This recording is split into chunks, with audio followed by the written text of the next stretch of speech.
The Cannabis Conversation. A European perspective on the emerging legal cannabis industry.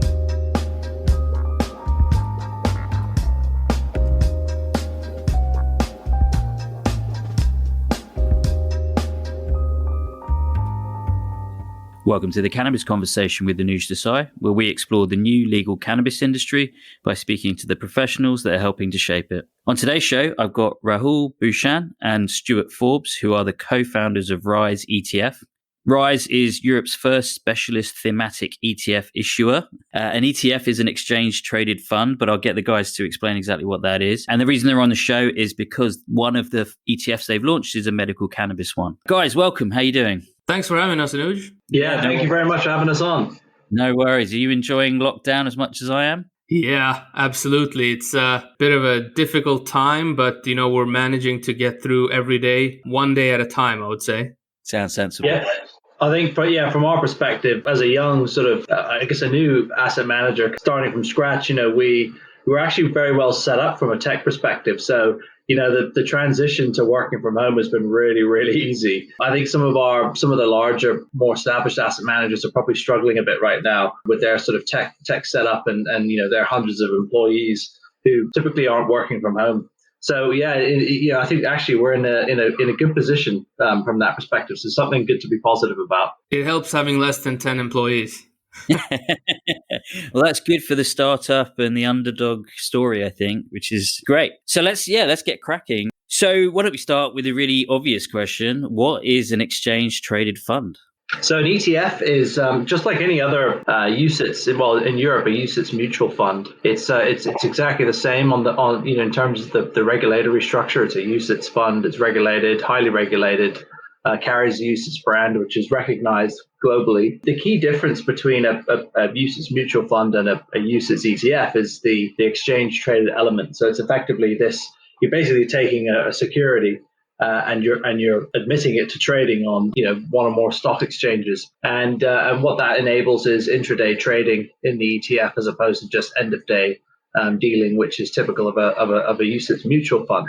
And what that effectively means for the end investor, so an ordinary person like us, for example, is you can log into your Hargreaves Lansdown or AJ Bell or Interactive Investor trading account or your pension SIP account, and you can buy and sell the fund in the same way that you would buy and sell shares in Apple or Alphabet or something like that. So it's an innovation in terms of the vehicle type, but actually it's also led to innovation in terms of the products being offered in Europe as well. As it's not just an innovative vehicle, it's also been a medium to offer more innovative and transparent investment strategies to investors in Europe. So just to go even more noddy than that, a UCITS fund is effectively, the fund is picking a number of stocks, a basket of stocks that are publicly traded, and you're sort of lumping them all together, and then I'm investing in your fund effectively, which I can do in a traded way on an exchange in the same way I buy an individual stock. Exactly. So if you've got, say, £1,000 or £100, whatever it is that you want to invest,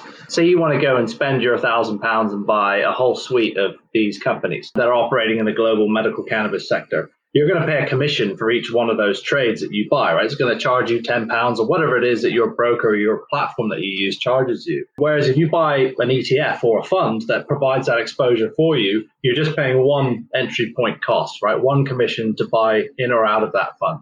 And effectively what you're doing then is you're saying, here you go, here's my £1,000, and the asset manager, in this case it would be Rize, we will then go and spread that money across all of the different companies that we have identified as being relevant to that theme. So say, for example, we've identified 50 medical cannabis companies that are operating globally, Australia, US, Middle East. Then what we would do is we would take your £1,000 and then we would go and buy each of those companies according to the sort of weighting strategy that we've established for the fund. Fantastic. And so, yeah, I guess, what is a thematic ETF as opposed to just a normal ETF? Yes, as Stu was saying, there are many different types of ETFs around these days. You get everything from core ETFs that will track, your S&P 500, your FTSE 100, your Eurostoxx 50. So there's the standard benchmarks, let's say. And then you've got smart beta ETFs. And I think these kind of fall into a different number of buckets themselves, but you have things like factor strategies, you have things like multi-asset strategies, and now we start getting into, I think, the world of slightly more complicated products.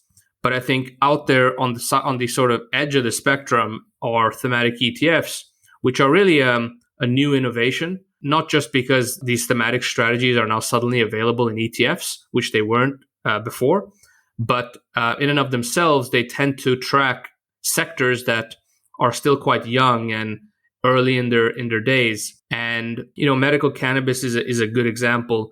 Many people would argue that cannabis as a whole is in its early stages. It probably is, certainly is at a global level. But then within that, in and of itself, if you go into the medical bucket specifically, then again, that's something that's still very new. You still only hear about very few cannabis biotech / pharma companies out there operating today. GW being the main one, and we certainly like the sector. It's one we keep an eye on. It's one we like. We'd wanted to build a product on the medical cannabis space for quite a long time, and with the launch of Rize, we finally managed to do what we had wanted for quite a long time and bring this unique product to clients in Europe, where it was previously unavailable. Brilliant. So, look, we're going to talk about cannabis, but what other thematic ETFs do you guys have as well, alongside the cannabis one?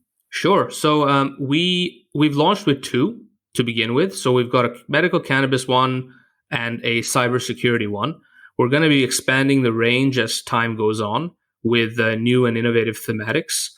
Great. Okay, cool. So, I mean, look, me, a novice investor, I'm really interested in medical cannabis. I think it's great and it's all very positive, but I don't have the time or the skill to research every single company. So I basically get you guys to do it on my behalf and I invest in you effectively. So how do you go about picking your stocks to go in the ETF?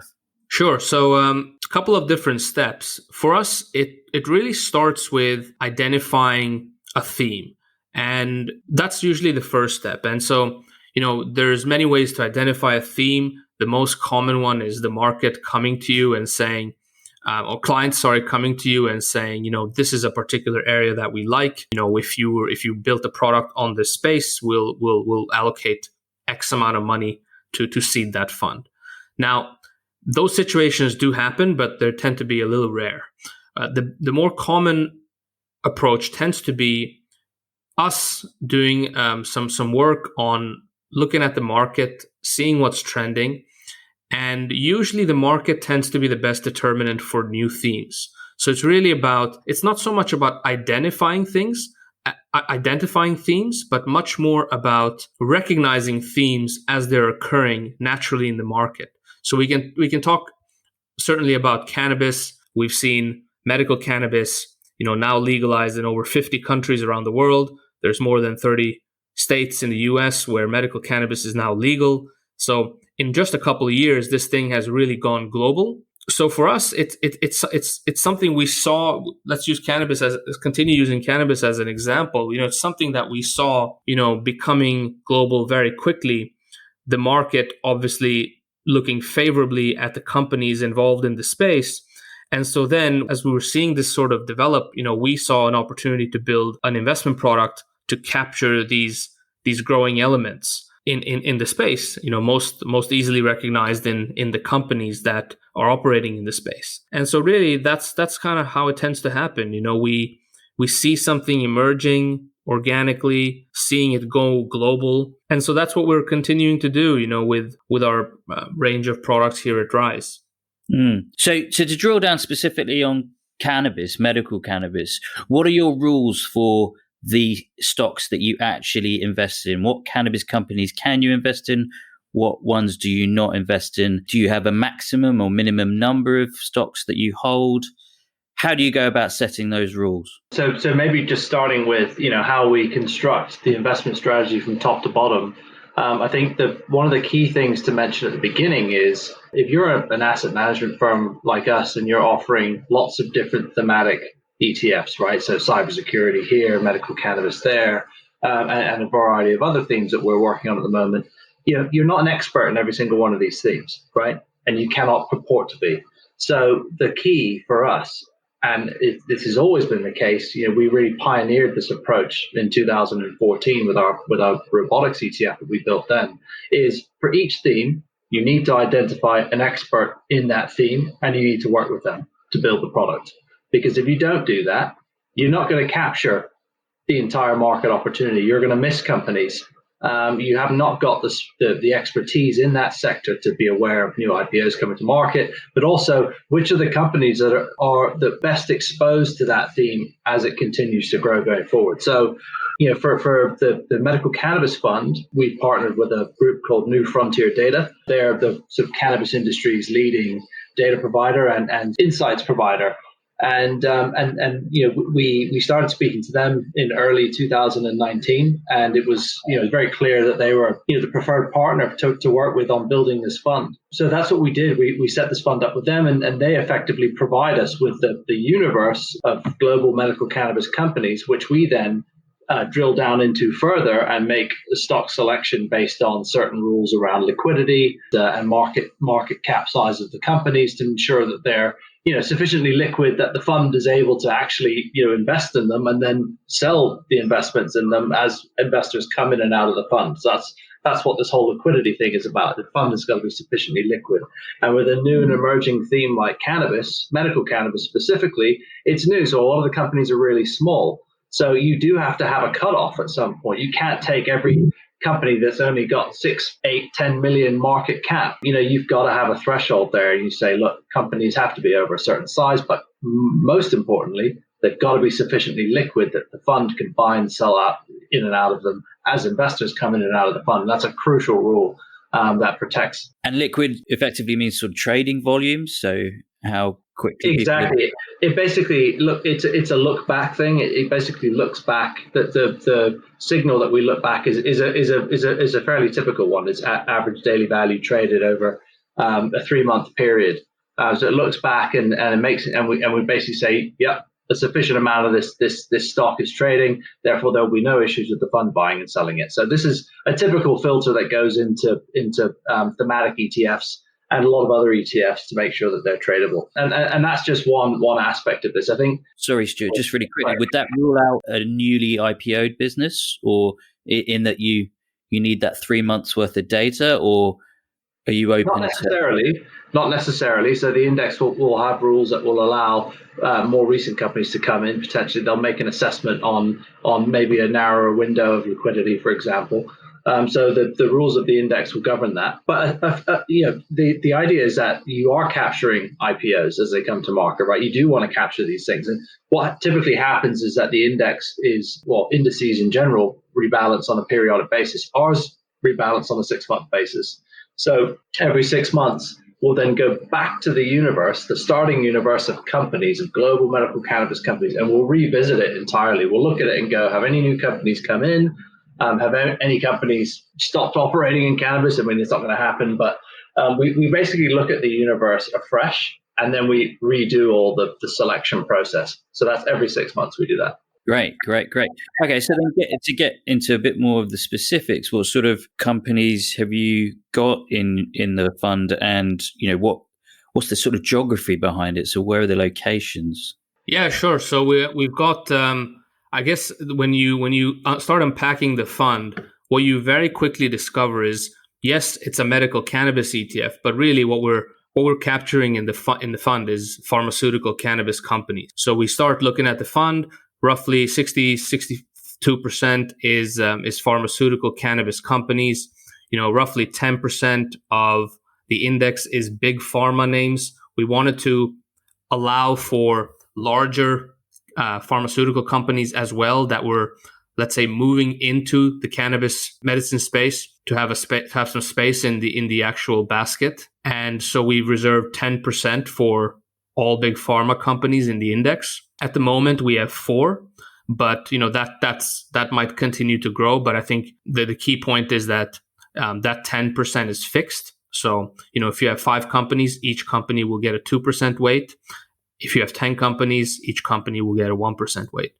So 10% of the index is big pharma. We've got another 15%, which is currently in the agri-tech and supplies space.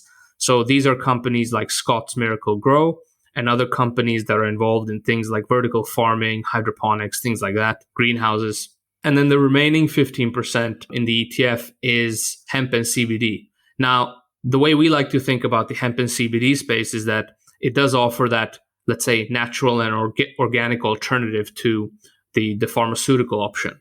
And we felt that, with natural and organic medicine becoming bigger over time, there will be some people, some consumers of medical cannabis out there that will prefer or will have no choice but to opt for the natural and organic option. Of course, pharmaceutical cannabis can be expensive, especially when you're talking about drugs that are defined as orphan drugs, where the pricing power is quite high. And what most pharmaceutical cannabis companies are doing is they're seeking orphan drug designations for some of their new and innovative products. And yes, that means high revenues and good profitability for these companies. I mean, GW is a great example. I think they had 15 million in revenues in 2018. And I think just jumping 1 year, I think it jumped to sort of 311 million by 2019. So it's impressive growth. Exactly. So, it jumped quite significantly just on the back of Epidiolex getting that FDA nod.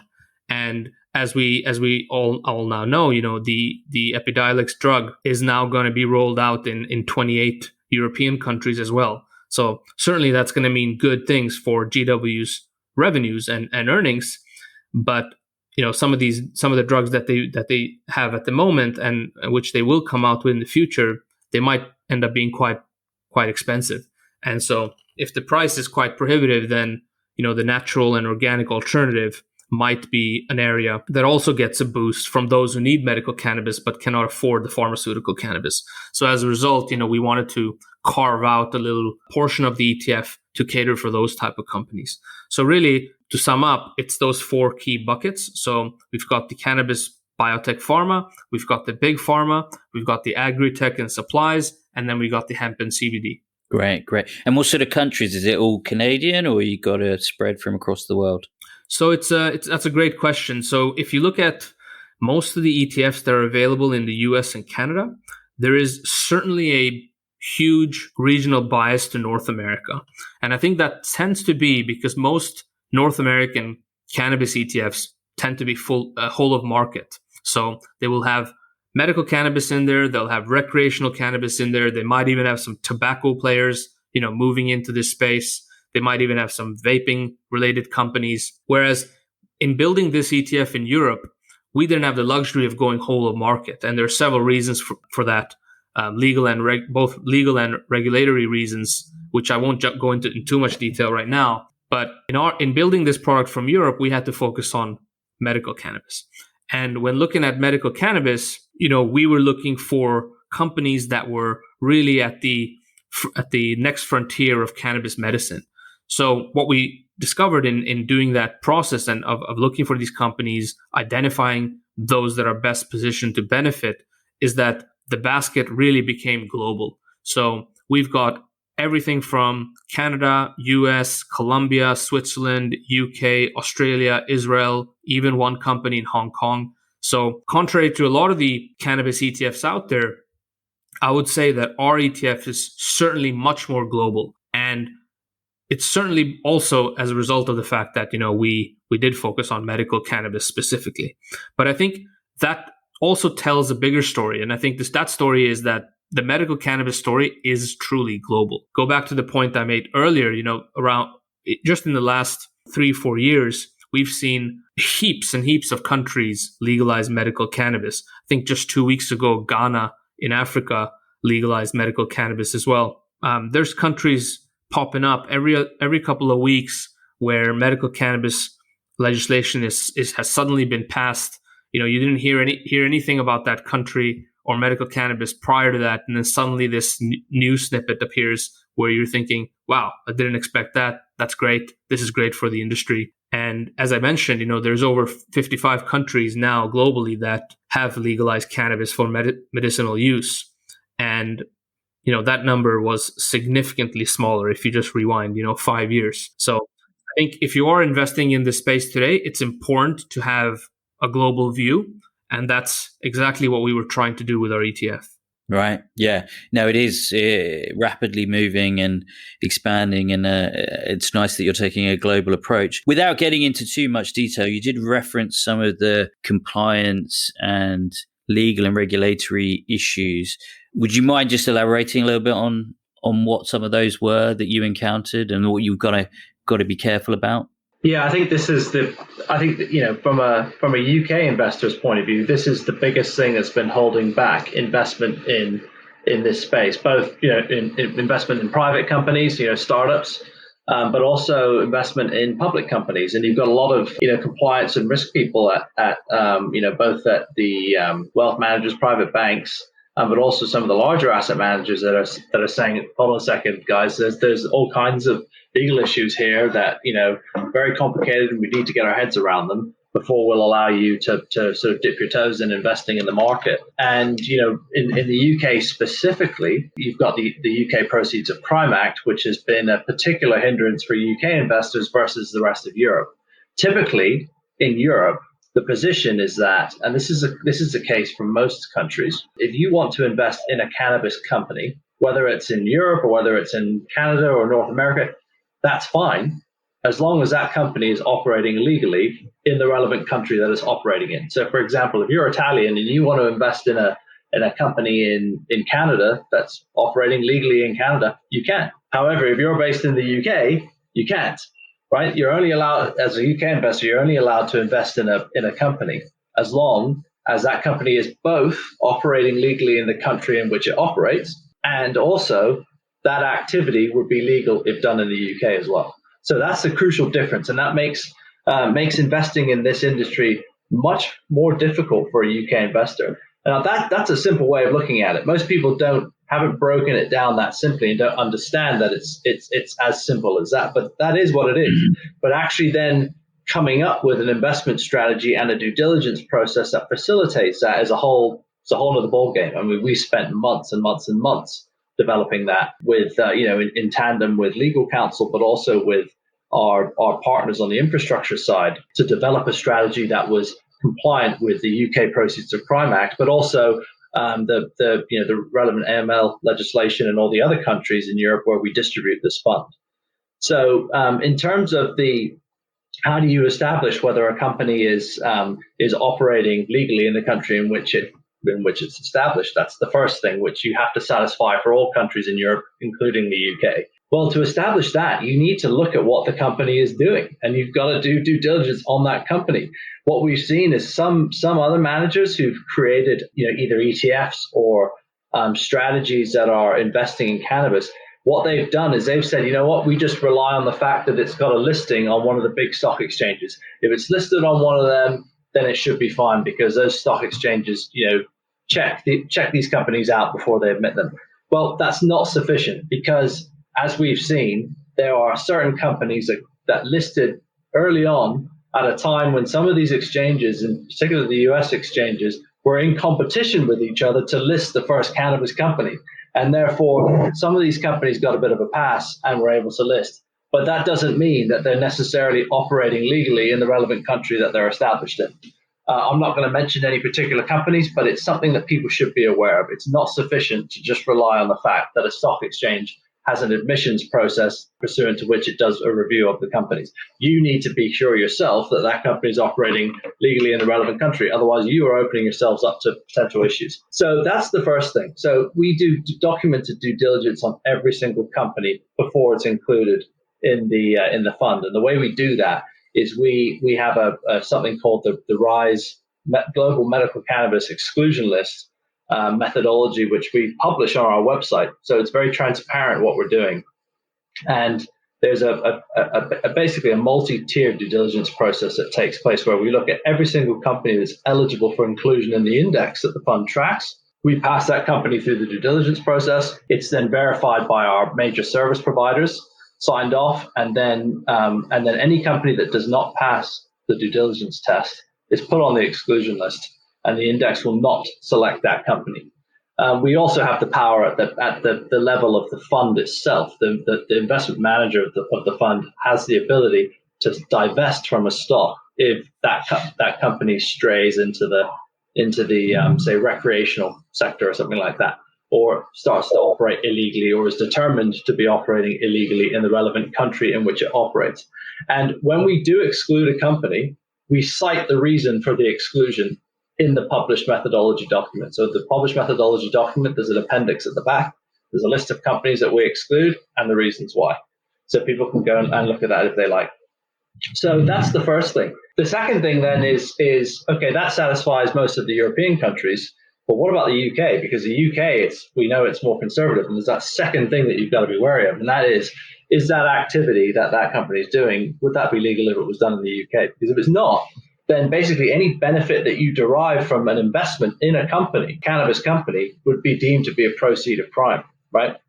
You're deriving a benefit from a criminal activity, even though you're not conducting that criminal activity yourself, somebody else is, but you're deriving a benefit from it.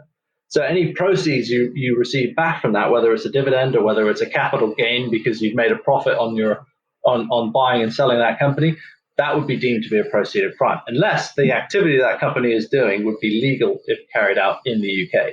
So as part of our due diligence process, we're looking at both, is the company operating legally in its relevant country, as I talked about previously, but we're also looking at, is this company doing something that would be allowed in the UK? So, for example, is this company operating in the recreational cannabis sector, i.e., is it producing adult use cannabis? If it is, we exclude it. And that's really important for the UK market. And it's also really important to have a proper process around it, which is published, because then, when you're talking to potential investors here in the UK, you can say to their compliance people and their risk people, look, we've got a whole process around this, and it is robust, and it's also been approved by the Financial Conduct Authority. The ETF is a recognized fund here in the UK. It's been passported here under the UCITS directive.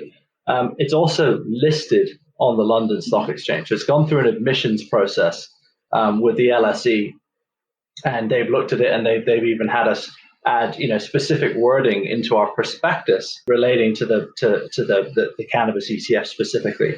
So there have been many eyes on this ETF, and that gives us, but also investors who are potentially looking at investing in this space, a lot of confidence when it comes to actually making an investment in the medical cannabis sector. That's robust criteria, which is great. So I think this leads on quite nicely to a bit of crystal ball gazing from both of you. How do you see Corona affecting cannabis investment in general, in the public markets at least? Well, I mean, I suppose we look at it more in terms of the medical side. If you think about it more in terms of the medical side, where there's genuine medical applications and you have, let's say, insurance companies paying for your medicine, and you need that medicine because you're in pain or because you're suffering or for any other reason. Epidiolex was approved for LGS and Dravet syndrome, for example. And I don't think patients that are suffering from certain conditions have the luxury to essentially stop taking that medication, because obviously they're taking it for something that's helping them.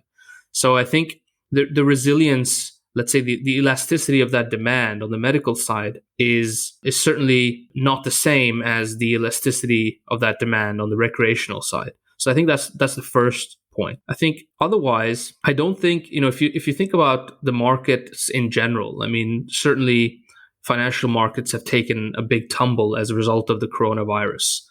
And I don't yet see necessarily a steady recovery in sight. I think it will take some time. There will probably be some volatility over the next few months, weeks and months, before the market calms down a little bit and we start seeing the light at the end of the tunnel. Whether that's going to be achieved with the big Fed packages that we've seen announced or not, again, that's something that we'll have to wait and see for. So in kind of that, with that macro backdrop, I think what we've seen is that most thematic investment strategies haven't been immune to this market drop. And I don't think you can expect them to, because ultimately they are investments, they are stocks, ultimately. Sure, there's companies that sit above the share price, but when the market gets jittery, it tends to affect most things that are listed in the public market. So you could have the best fundamentals, you could have the best revenues and the best earnings, But when the market needs liquidity, they're going to sell whatever they can. And so I don't think what we've seen, certainly this is true for our cyber ETF as well. And it's true for pretty much any thematic ETFs out there where, they have taken a tumble as a result of this. But again, I think that the key thing to remember is what are these structural tailwinds that underlie these things? And with thematic investments, as opposed to perhaps other types of investments, I think the argument for structural tailwinds is pretty strong.